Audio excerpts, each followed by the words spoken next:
सियावर रामचंद्र की जय।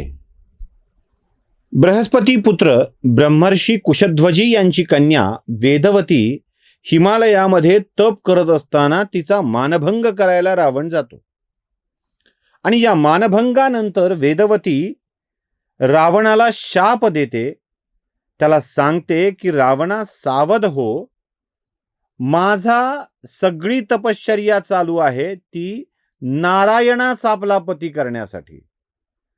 तू माझ्या केसांना मोकळं सोडून माझा अवमान केलेला आहेस आणि या अवमानाचं फळ म्हणून मी आता अग्नीत स्वतःला झोकून देते आहे.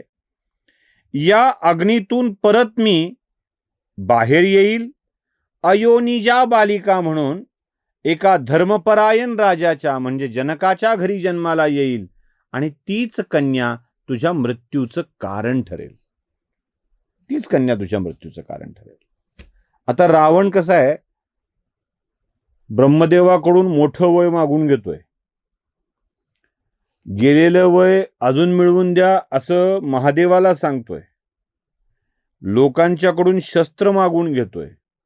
स्वतःला सुरक्षित करण्यासाठीच्या सगळ्या उपाययोजना करतोय. कुबेराचं विमान घेतोय, कुबेराची नगरी घेतोय, अभेद्य तटबंदी असलेल्या लंकेचा राजा होतो आहे. आणि अशा स्थितीत आता तो जितका स्वतःला सुरक्षित करण्याचा प्रयत्न करतोय तितकाच तो स्वतःला असुरक्षित सुद्धा करतोय. शत्रू वाढवतोय. अशा काही भानगडी करतोय की ज्यातून त्याला सुटण्याचा मार्गच सापडू नये. दैव सुद्धा कसं असतं बघा, एका हाताने देतं आणि दुसऱ्या हाताने ते सांभाळता येत नसेल तर काढून घ्यायची व्यवस्था करतं. मिळालं याचा अर्थ आपला फायदाच झाला असा होत नाही ना, अजिबात होत नाही. देव मोठा हुशार आहे. तो तुमच्याकडे बळ देतो, शक्ती देतो, सगळं देतो आणि तपासतो. करणार काय आहे? करणार काय आहे? हा जर आलेल्या शक्तीचा, बुद्धीचा, अस्त्राचा लोककल्याणासाठी वापर करणार असेल तर ठीक आहे. पण लोकांचं नुकसान करणार असेल, अधर्माची राजवट चालवणार असेल तर मग देव हे काढून घ्यायची व्यवस्था सुद्धा करतो. म्हणजे एक एक कवच द्यायचं आणि ते कवच भेदण्याची व्यवस्था सुद्धा करून ठेवायची.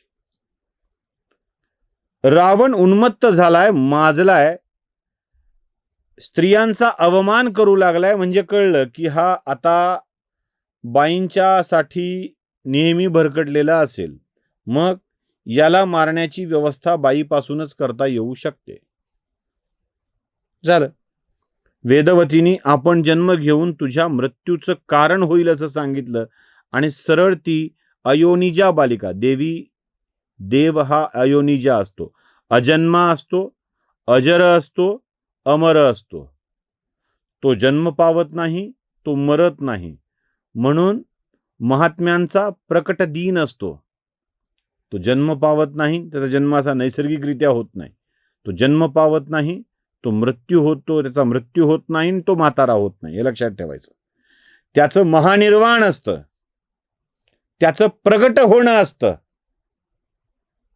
त्यामुळं सीता जनकाच्या राज्यामध्ये एका पेटीमध्ये जमिनीतून अवतीर्ण झाली आहे आणि ती रावणाच्या मृत्यूचं एक कारण ठरणार आहे.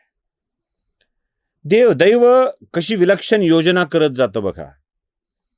आता रावणाचं काय झालं, रावण तर माजलाच आहे, तो त्रास देणारच आहे.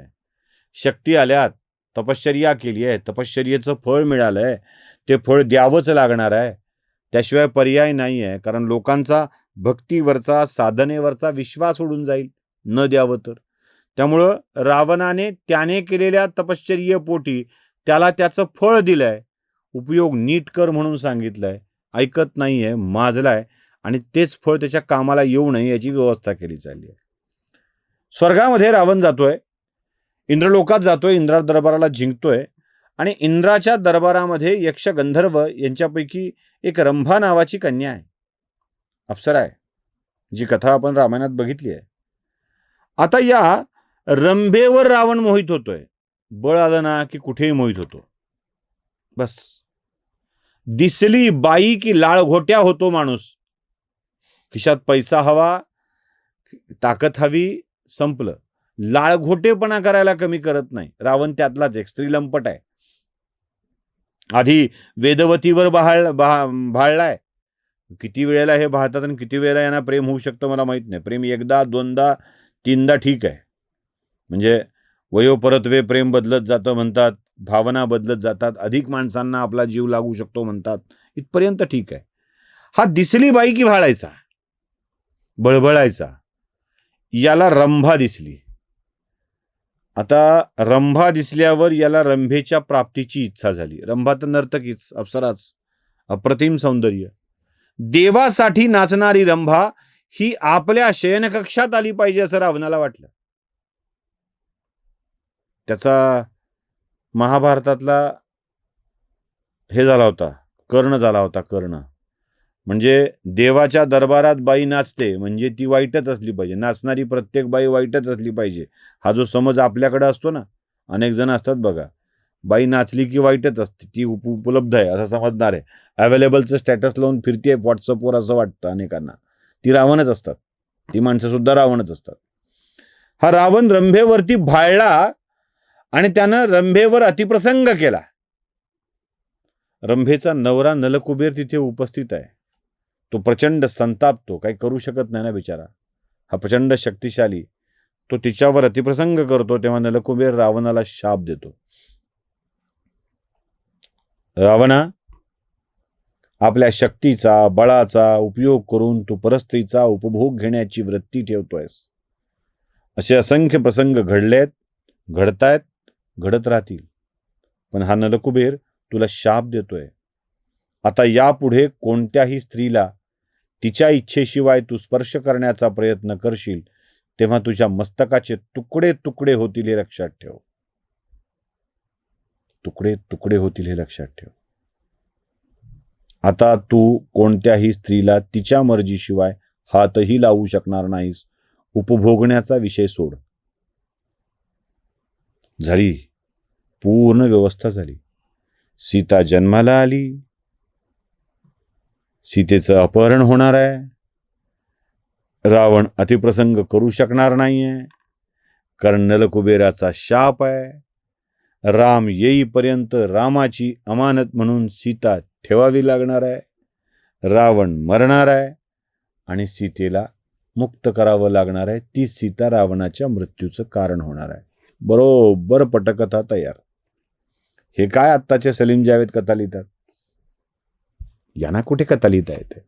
कथा तर लिहिणारे ब्रह्मदेव आहे. त्यांना माहित आहे आपण काय चूक केली आहे, का करावी लागली आहे आणि त्याला बाहेर कसं काढता येऊ शकेल याची पण व्यवस्था करून ठेवली आहे. आता नलकुबेराचा शाप रंभेमुळे मिळालेला आहे. या शापासोबत वेदवतीनं जन्म घ्यायचं नक्की केलेलं आहे. रावणाच्या मृत्यूची एक एक गोष्ट नक्की होऊ लागली आहे.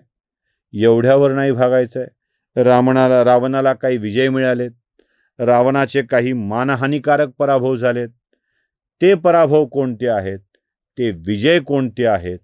कारण रावणाच्या आयुष्यातील हे पराभव त्याला पुढे कायम लक्षात ठेवणार आहेत. ती सल आहे आणि त्याला आठवण करून द्यावी लागणार आहे.